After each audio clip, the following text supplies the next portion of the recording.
Hello friends, അപ്പോൾ ഞാനിപ്പോൾ പോകുന്നത് നമ്മുടെ കണ്ണൂർ ഗ്ലോബൽ വില്ലേജിലുള്ള ക്യൂൻസ് ബ്യൂട്ടി പാർലറിലേക്കാണ്. അപ്പോൾ നിങ്ങൾ വിചാരിക്കും ഞാൻ ബ്യൂട്ടീഷ്യൻ ചെയ്യാൻ പോകുന്നതാണെന്ന്. പക്ഷേ അല്ല, ഇൻസ്റ്റാഗ്രാമിൽ കുറേ കോൺടെസ്റ്റും കമൻ്റ് ഇടലും ഒക്കെ ഗിവ് അവേ ഒക്കെ നടക്കുന്ന കൂട്ടത്തിൽ ഇവരുടെ ഒരു കോൺടെസ്റ്റിൽ കൂടി ഞാൻ കമൻറ്റ് ചെയ്തിട്ടുണ്ടായിരുന്നു. അങ്ങനെ ഞാൻ വിന്നറായി. പ്രൈസായിട്ട് കിട്ടിയത് ഇത് സ്മൂത്തനിങ് ആയിരുന്നു. അപ്പോൾ ഇത് ചെയ്യാൻ എനിക്ക് ഒട്ടും ഇൻട്രസ്റ്റ് ഇല്ലാതുകൊണ്ടായിരുന്നു. നമ്മുടെ ഒരു ചങ്ക് ഫ്രണ്ടിൻ്റെ ചിന്തകാല മോഹമായിരുന്നു. അവളോട് ഞാൻ പറഞ്ഞു നീ ചെയ്തോ എന്ന് പറഞ്ഞു. അവൾ അങ്ങനെ ചെയ്യുന്നുണ്ട്.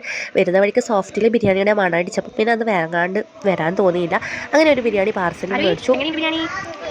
എന്താണെന്ന് പറയട്ടെ, ബിരിയാണിക്കൊന്നും വലിയ താല്പര്യമൊന്നും ഇല്ലാതെ എൻ്റെ മോള് വരെ സോഫ്റ്റിലെ ബിരിയാണി ഫാനായി, എന്നെപ്പോലെ തന്നെ. എൻ്റെ അല്ലേ മോള്. അങ്ങനെ ഞാനും അവളും കൂടി ഷെയർ ചെയ്തിട്ട് നല്ല എൻജോയ് ചെയ്തിട്ട് കഴിച്ചു.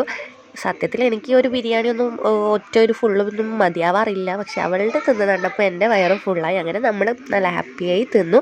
അപ്പോൾ സോഫ്റ്റിലെ ബിരിയാണി കഴിച്ചവരുണ്ടെങ്കിൽ ഒന്ന് കമൻറ്റ് ചെയ്യാൻ മറക്കരുതേ. അപ്പോൾ അവൾ ഹാപ്പി, നമ്മളും ഹാപ്പി. അപ്പോൾ അടുത്ത വീഡിയോയിൽ കാണുന്നവരേക്കും കീപ് സപ്പോർട്ടിങ്. ടാറ്റാ.